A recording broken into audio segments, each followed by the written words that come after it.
gente pode trabalhar essa questão da leitura com as famílias, né? Que orientações a gente pode dar, que recomendações que a gente pode dar. Então, nós fizemos uma encomenda para uma família amiga, se ela poderia fazer uma sessão de leitura com seus filhos, e que a gente pudesse, através desse vídeo, analisar, então, o que se passa, quanta aprendizagem se passa no momento de família em que um pai lê para suas crianças, não é? Então, o que vocês vão assistir é um pai com seus 2 filhos de idades diferentes. Então, vocês vão ver o Francisco, que tem agora 6 anos, e é uma criança que ainda não está alfabetizada, e a Olivia, que tem 2 anos e meio, que também participa dessa sessão de leitura, certo?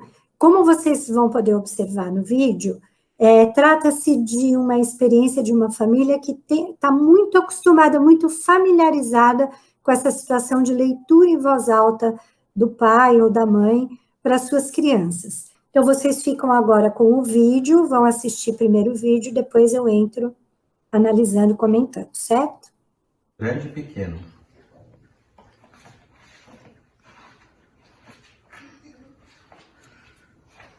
Todo mundo que é grande foi pequeno um dia e fez um monte de coisa que jura que não fazia.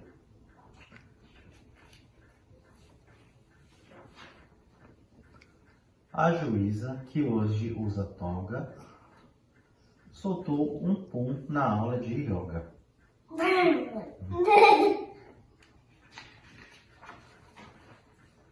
O campeão mundial de natação pulou na piscina e perdeu o calção.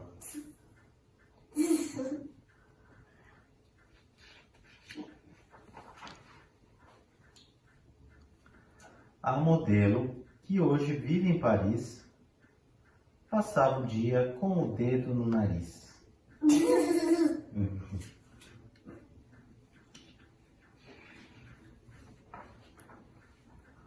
O músico, que sabe afinar o violino, não conseguia decorar o hino.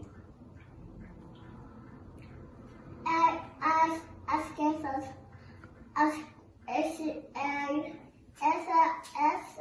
essa criança do Chico da escola. Da escola do Chico, né? Da escola do Chico.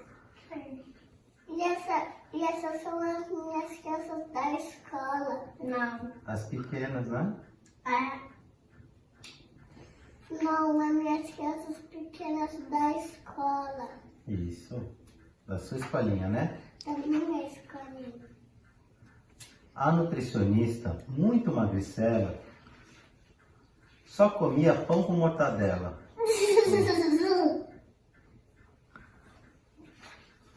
O sisudo gerente de banco pintou um gato de branco.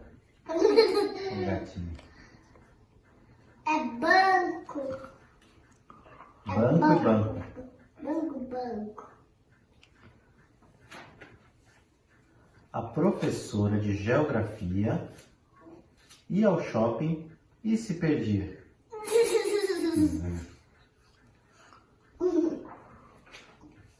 A moça rica, empresária de mão cheia, brincava com uma boneca de meia. A bonequinha dela. A bonequinha da neném. Da nenenzinha que ela brincava.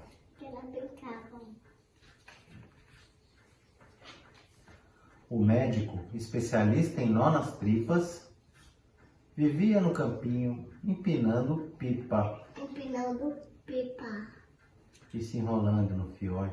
Se enrolando no pescoço. No pescoço é meio ruim, né? É meio ruim. Não pode enrolar no pescoço. Não, no pescoço não pode. Fala rapidão que A silenciosa freira Carmelita usava vestido curto de chita. É mesmo, né? a gente entendeu, mamãe. Vocês aprenderam, né? A namorada do surfista, de Tomara que Caia, não sabia pegar jacaré na praia. Ela fazia igual o pato, ó. Ela nadava toda de ponta cabeça. O segurança que faz todo mundo andar na linha, no teatro da escola, fez o papel da abelhinha.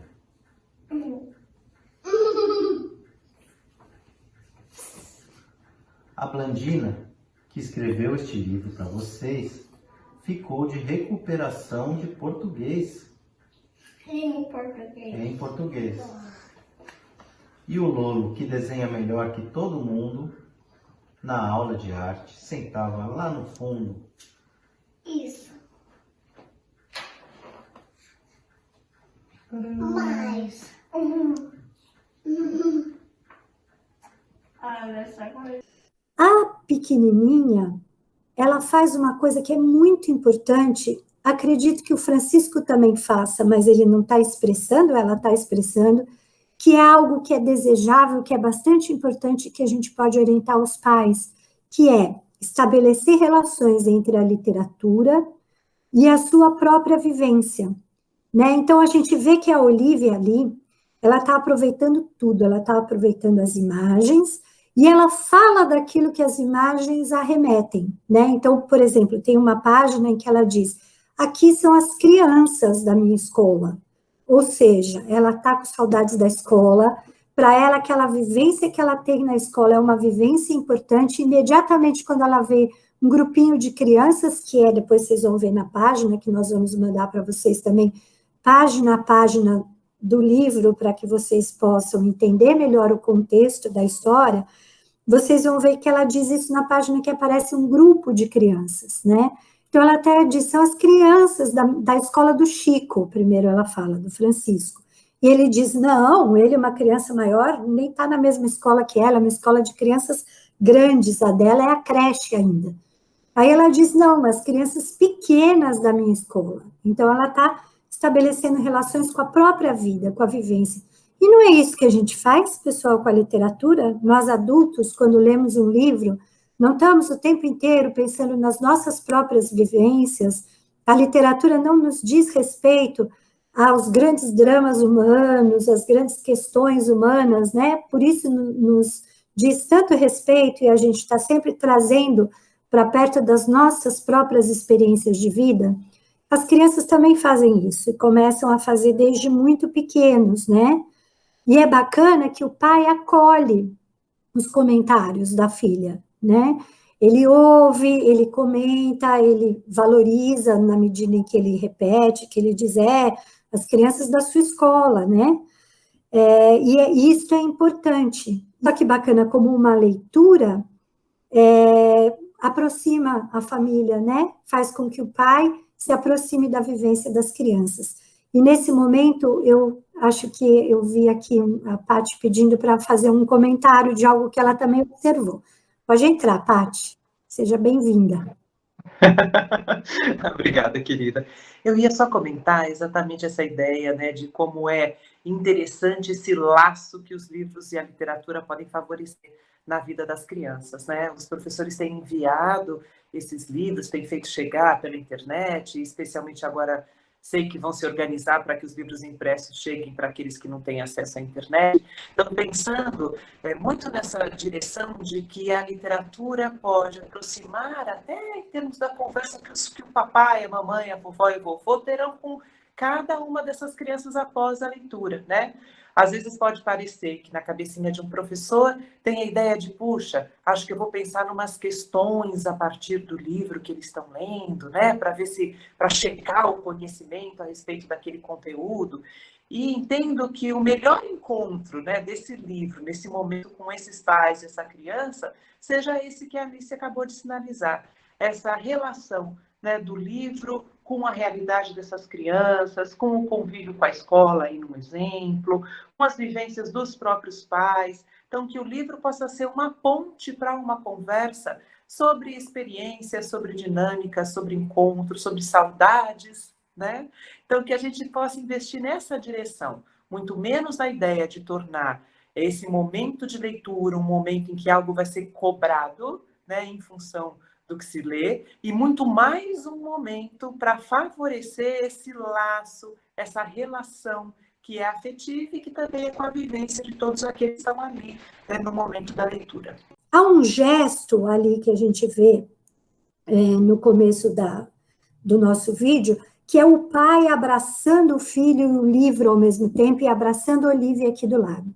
Este gesto de abraçar o filho e o livro no colo ao mesmo tempo é um gesto extremamente afetuoso que a gente carrega para o resto da nossa vida, né? Este aconchego de o pai desfrutar um momento de atenção para nos levar para dentro do mundo do conhecimento, das letras, né, dos livros, é um momento extremamente significativo que pode acontecer também com um pai até mesmo analfabeto. O fato de colocar o filho no colo, dedicar aquele momento para, então, folhear o livro. Eu não consigo ler, mas eu consigo ver as imagens com meu filho. Eu consigo discutir aquelas imagens, né? Eu consigo dizer para mim o que eu imagino que está acontecendo, eu consigo ouvir o que ele imagina que está acontecendo. Sobretudo se o professor puder ler o livro que foi para casa de um pai que não é letrado, se o professor puder entrar pelo WhatsApp lendo em voz alta aquela história, para que o pai depois possa ver as imagens com a criança e comentar as histórias, né? Muito da literatura tem a ver com o que a gente dizer, com a gente trocar com outro leitor aquilo que a história nos tocou, né? Então, essa troca entre leitores, ela pode ser feita também através da leitura de imagens, né? E a gente sabe que hoje em dia a imagem e o texto, eles estão muito imbricados, né? Alguns livros, como os livros álbum, por exemplo, que hoje está na moda chamar assim, né? Os livros álbum, eles são inteiramente texto e imagem imbricados, né? A gente precisa de um para entender o outro. E vocês veem, por exemplo, a Olivia, que é uma criança que ainda não está tão ligada na palavra em si, como ela faz a leitura da história pelas imagens, né? Então, isso é algo que qualquer família pode desfrutar desse momento, e é muito importante, muito interessante. E não esquecendo que em algumas famílias o pai e a mãe não são bons leitores, mas às vezes os irmãos um pouco mais velhos, de 9, 10 anos, já são bons leitores.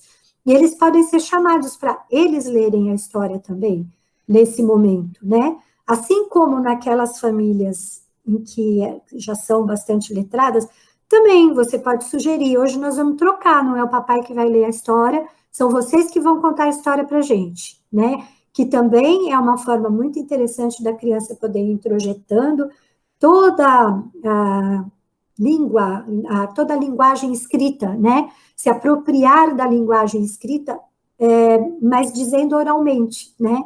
Isso é muito interessante, porque quanto mais histórias introjetadas, mais apropriação de histórias as crianças tiverem, quando elas próprias forem fazer textos de autoria, elas vão poder beber dessas histórias que elas já conhecem dos livros, né? Da familiaridade que elas têm com diferentes gêneros textuais, isso facilita muito depois o trabalho como autores, né? E depois, por fim, vocês reparam que quando o pai termina a história da leitura, o que as crianças dizem?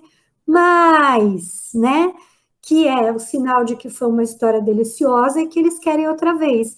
E esse mais é muito interessante, porque às vezes a gente tem poucos livros em casa, mas veja que desses poucos a gente pode tirar muito, né? Porque as crianças querem lê-los diversas vezes e a cada leitura eles estão fazendo uma nova aprendizagem.